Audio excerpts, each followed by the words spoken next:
जय श्री स्वामीनारायण विद्यार्थी मित्रों, श्री सजानंद गुरुकुल संचालित श्री पुरुषोत्तम विद्यालय मानकुआ ऑनलाइन एजुकेशन में आपका स्वागत है। विद्यार्थी मित्रों, हमारे अगले वीडियो में हमने सर्वनाम और उसके प्रकार का हमने जो व्याकरण है वो हमने पढ़ा था।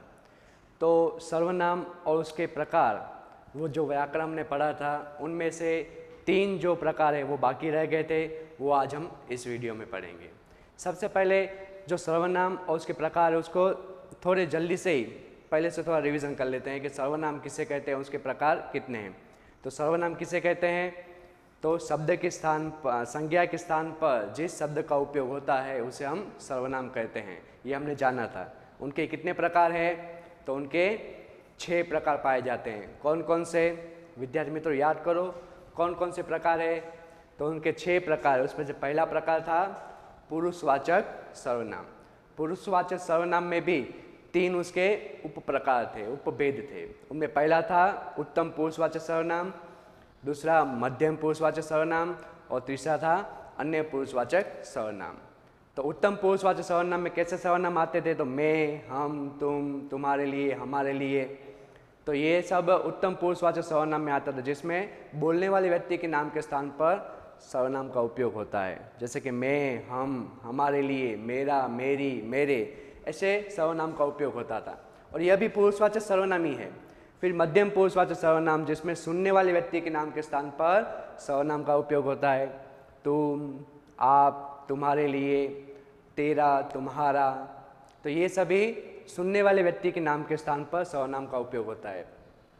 अन्य पुरुषवाचक सर्वनाम, तो अन्य पुरुषवाचक सर्वनाम यानी कि जिस व्यक्ति के बारे में बात की जाती है, यानी कि तीसरी व्यक्ति, उसके नाम के स्थान पर जिस सर्वनाम का उपयोग होता है उसको हम कहते हैं अन्य पुरुषवाचक सर्वनाम।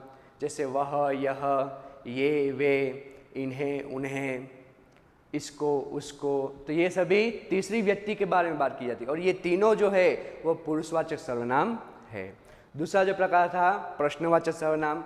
तो प्रश्नवाचक सर्वनाम यानी कि जिस सर्वनाम में किसी को प्रश्न पूछा गया हो या प्रश्न सूचक सर्वनाम का उपयोग किया गया हो, उसे हम प्रश्नवाचक सर्वनाम कहते हैं। जैसे दरवाजे पर कौन है, जैसे तुम कहाँ जा रहे हो, तुम्हारे पास कितने पैसे हैं। तो कौन, कहाँ, किसे, कितने, किसे, ये सभी जो प्रश्न सूचक सर्वनाम है वो प्रश्नवाचक सर्वनाम है। कि ये सभी वाक्य में ये प्रश्न सूचक सर्वनाम का उपयोग भी होता है और आखिरी में प्रश्नाचिन्ह भी होता है। तो इसे प्रश्नवाचक सर्वनाम कहते हैं। तीसरा हमने लिया था निश्चयवाचक सर्वनाम, कि जिस सर्वनाम में वस्तु की निश्चित होने का बोध मिलता हो उसे हम निश्चयवाचक सर्वनाम कहते हैं। जैसे मैंने कहा था कि यह मार्कर है, तो यह मार्कर है, यह निश्चित है। वह पेन है, वह किताबें हैं, यह पुस्तकें हैं, यह खिड़कियां हैं। तो ये सब निश्चित का बोध मिलता है हमें, इसीलिए उसको निश्चयवाचक सर्वनाम कहते हैं। ये 3 प्रकार हमने पढ़े थे और बाकी के 3 प्रकार हैं वो आज इस वीडियो में हम पढ़ेंगे। तो चौथा प्रकार विद्यार्थी में तो कौन सा आएगा? चौथा प्रकार, हाँ बताओ। यस, चौथा प्रकार जो आएगा वो है अनिश्चयवाचक सर्वनाम। तो हम चौथा प्रकार लेते हैं यहाँ पर। प्रकार नंबर 4 अनिश्चयवाचक।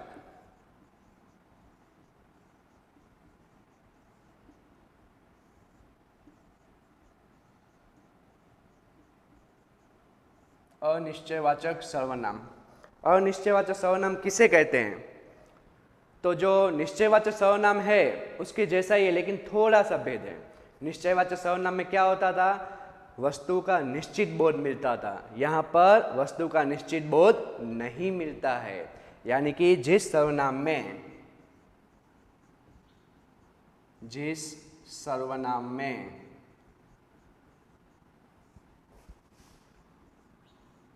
किसी व्यक्ति या वस्तु के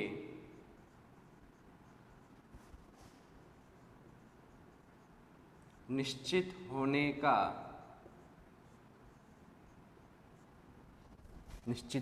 का बोध न मिलता हो उसे अनिश्चयवाचक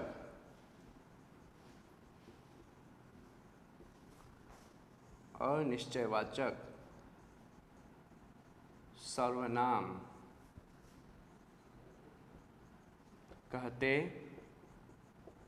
हैं। विद्यार्थी मित्रों कि इसमें किसी भी वस्तु या व्यक्ति है उसका निश्चित बोध नहीं मिलता है, उसे हम अनिश्चयवाचक सर्वनाम कहते हैं। कि देखा जाए तो इसमें ज़्यादातर सर्वनाम कैसे पाए जाते हैं, तो कोई और कुछ, कोई कुछ जैसे सर्वनाम पाए जाते हैं। जैसे कि यहाँ पर कहे कि दरवाजे पर कोई है, अभी कौन है वो मालूम नहीं है, लेकिन दरवाजे पर कोई तो है और कोई भी हो सकता है, इसलिए अनिश्चयवाचक सर्वनाम में निश्चय नहीं पकड़ पाते हैं कि दरवाजे के ऊपर कौन है। तो यहाँ पर जो उदाहरण हम लें, जैसे दरवाजे पर कोई है, तो ये कोई जो है सर्वनाम वो अनिश्चयवाचक सर्वनाम है, क्योंकि इसमें निश्चय होने का बोध नहीं मिलता है कि दरवाजे पर कौन है मालूम नहीं है, कोई भी हो सकता है, इसलिए अनिश्चयवाचक सर्वनाम है। और एक उदाहरण ले,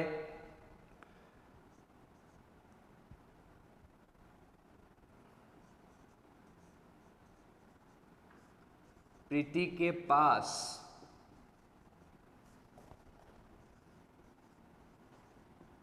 कुछ तो है। तो देखो यहाँ पर प्रीति के पास कुछ तो है, क्या है मालूम नहीं है, निश्चय नहीं है कि प्रीति के पास कुछ भी हो सकता है, पैसे भी हो सकते हैं, खिलौने भी हो सकते हैं, कुछ भी हो सकता है। तो यहाँ पर निश्चय होने का बोध नहीं मिलता है। अगर ऐसा हो कि प्रीति के पास 10 रुपए हैं तो यहाँ पर तो निश्चय बोध मिल जाता है, लेकिन यहाँ पर प्रीति के पास कुछ तो है, क्या है वो निश्चय नहीं है, इसलिए उसको अनिश्चयवाचक सर्वनाम कहते हैं। और एक उदाहरण यहाँ पर ले,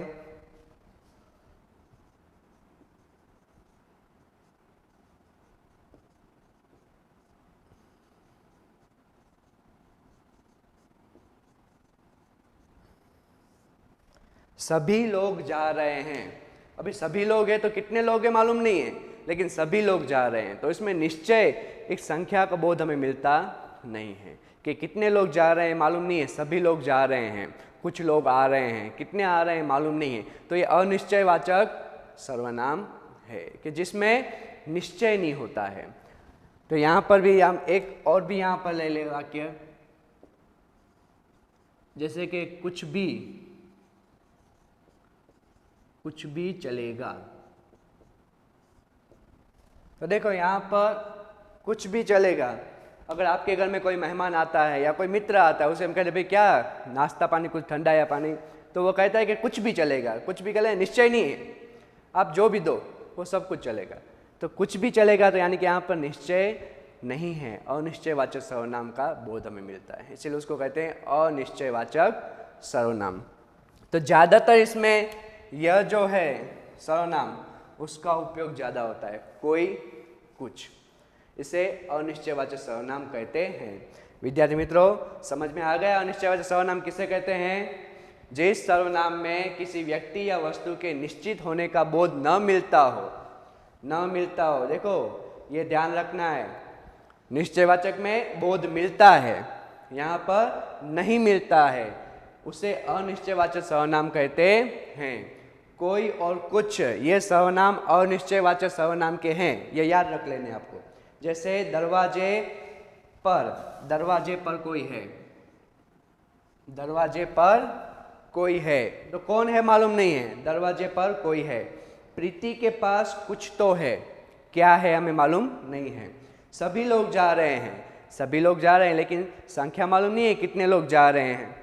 कुछ भी चलेगा, यानी कि यहाँ पर कुछ भी हो वो चलेगा, यहाँ पर क्या चलेगा उसका निश्चित बोध मिलता नहीं है, तो इसको हम कहते हैं अनिश्चयवाचक सर्वनाम। अब पांचवा हम सर्वनाम लेने चाह रहे हैं। विद्यार्थी मित्रों बताएंगे पांचवा सर्वनाम कौन होगा, कौन सा होगा पांचवा सर्वनाम?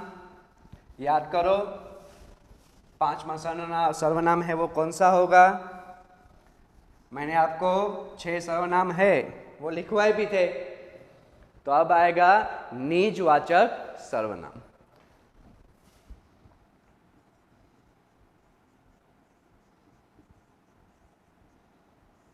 निजवाचक सर्वनाम। अभी निजवाचक सर्वनाम किसे कहते हैं?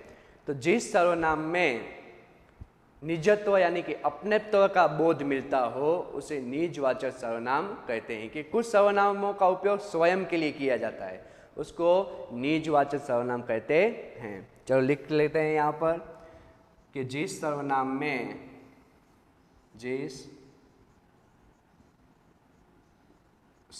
में निजत्व या अपनत्व, इन दोनों का अर्थ एक ही होता है, निजत्व या अपनत्व यानी कि स्वयं का बोध मिलता हो, का बोध मिलता हो, उसे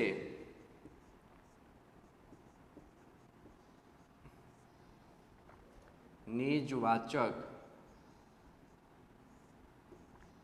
सर्वनाम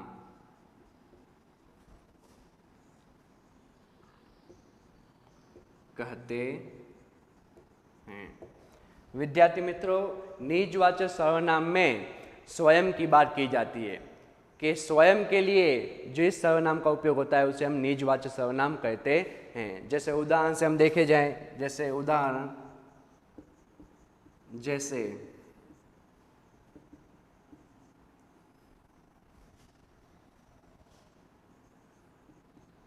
वह स्वयं काम करेगा। देखो यहाँ पर स्वयं है, वो कौन है? निजवाचक सर्वनाम है कि वह स्वयं काम करेगा, वो खुद काम करेगा, किसी की सहायता की जरूरत नहीं है, तो वह स्वयं काम करेगा। उसकी जगह खुद भी आ सकता है कि मैं खुद अपना गृह कार्य करूंगा।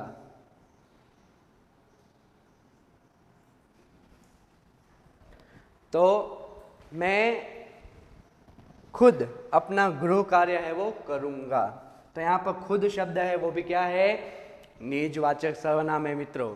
यहाँ पर किसी की सहायता की जरूरत नहीं है, स्वयं के ऊपर निर्भर होकर जो कार्य किया जाता है, स्वयं, खुद, ये निजवाचक सर्वनाम है। और एक उदाहरण लें यहाँ पर,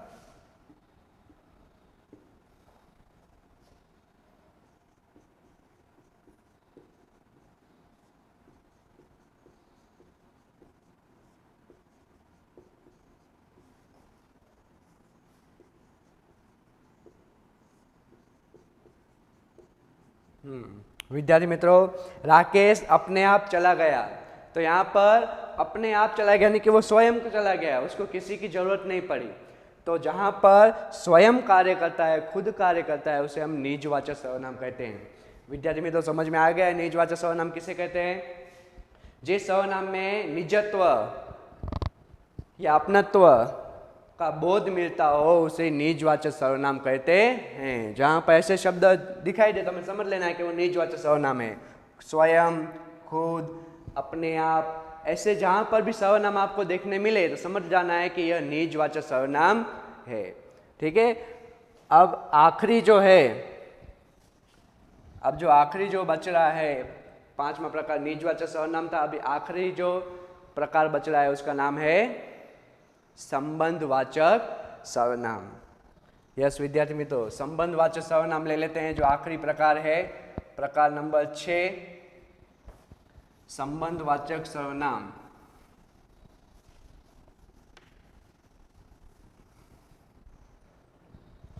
तो आखिरी है हमारे यहाँ पर प्रकार संबंध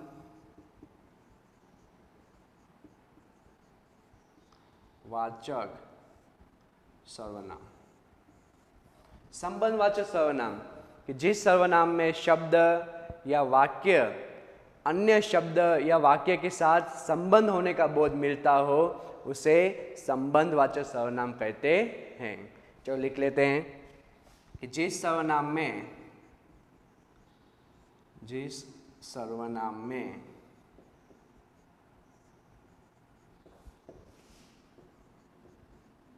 शब्द या वाक्य का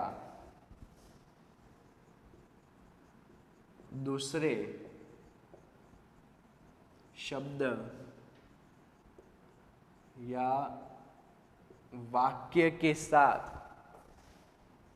वाक्य के साथ संबंध होने का बोध मिलता हो, संबंध होने का बोध मिलता हो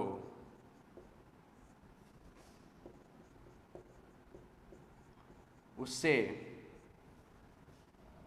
संबंधवाचक सर्वनाम कहते हैं। संबंधवाचक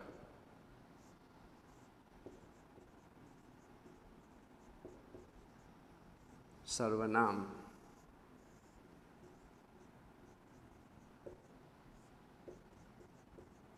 कहते हैं। कि जिस सर्वनाम में शब्द या वाक्य का दूसरे शब्द या वाक्य के साथ संबंध होने का बोध मिलता हो उसे संबंधवाचक सर्वनाम कहते हैं। उदाहरण द्वारा समझे, जैसे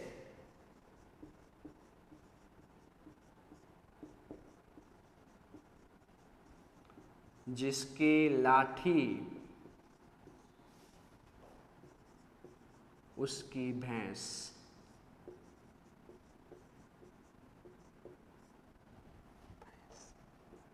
तो यहाँ पर जिसकी और उसकी ये दोनों सर्वनाम है, वो दोनों शब्दों को बीच में संबंध बता रहा है कि जिसकी लाठी उसकी भैंस। एक और उदाहरण लें यहाँ पर,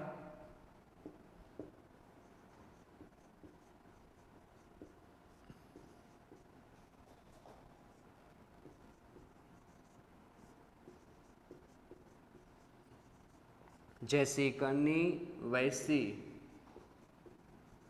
भरनी। तो यहाँ पर जैसी करनी वैसी भरनी, तो एक वाक्य का जो संबंध है वो दूसरे वाक्य के साथ भी बताया जाता है कि जैसी करनी यह एक वाक्य है, वैसी भरनी यानी कि जैसा हम करते हैं वैसा हमें भरना पड़ता है, कि कर्म के अनुसार हमें जो परिणाम है वो भुगतना पड़ता है। तो यहाँ पर एक शब्द का दूसरे शब्द के साथ, एक वाक्य का दूसरे वाक्य के साथ संबंध होने का बोध मिलता है।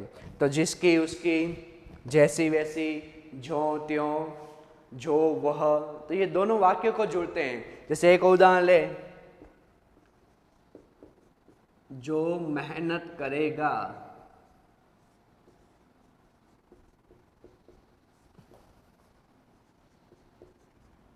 वो ही सफलता प्राप्त करेगा। तो देखो यहाँ पर जो और वो ये भी संबंधवाचक सर्वनाम है कि जो मेहनत करेगा वो ही सफलता प्राप्त करेगा। तो मेहनत करना एक वाक्य हुआ, सफलता प्राप्त करना दूसरा वाक्य हुआ। तो इन दोनों को जोड़ने का कार्य कौन करता है? जो और वो। दोनों के बीच में संबंध बताने का कार्य कौन करता है? जो और वो। तो जो मेहनत करेगा वो ही सफलता प्राप्त करेगा। तो ऐसे वाक्यों को हम क्या कहेंगे? संबंधवाचक सर्वनाम कहेंगे। विद्यार्थी मित्रों, तो यहाँ पर इस तरह से 6 प्रकार आपके सामने हमने यहाँ पर रखे। ये 6 प्रकार है, आपको किस तरह से पूछा जाता है। तो ऑप्शन में भी पूछा जाता है, व्याख्या में भी पूछा जाता है कि 1 मार्क में पूछा जाए सर्वनाम किसे कहते हैं, उसके कितने प्रकार हैं, उसके नाम बताइए। तो ये 2 मार्क में हो गया। किसी की व्याख्या पूछी जाए तो 1 मार्क में पूछी जाएगी, किसी की व्याख्या के साथ साथ प्रकार भी पूछे जाएं तो 2 मार्क में पूछा जाएगा। किसी की व्याख्या के साथ उदाहरण भी पूछा जाए तो भी आपको 2 मार्क में पूछा जाएगा। तो हर एक की आपको व्याख्या है वो याद रख लेनी है, लिख भी लेना है, शुरू से लेकर आखिर तक अपनी व्याकरण की नोट में ये सर्वनाम और उसके प्रकार वो आपको लिख लेना है। तो यहाँ पर ये संबंधवाचक सर्वनाम के साथ हमारा ये व्याकरण का टॉपिक है यहाँ पर पूरा होता है। इसमें अगर कोई भी प्रश्न हो तो आप मुझे मैसेज करते हैं। साथ ही साथ हमारे जो SSGM यूट्यूब चैनल है उसको लाइक, शेयर और सब्सक्राइब करना न भूलें। जय श्री स्वामीनारायण।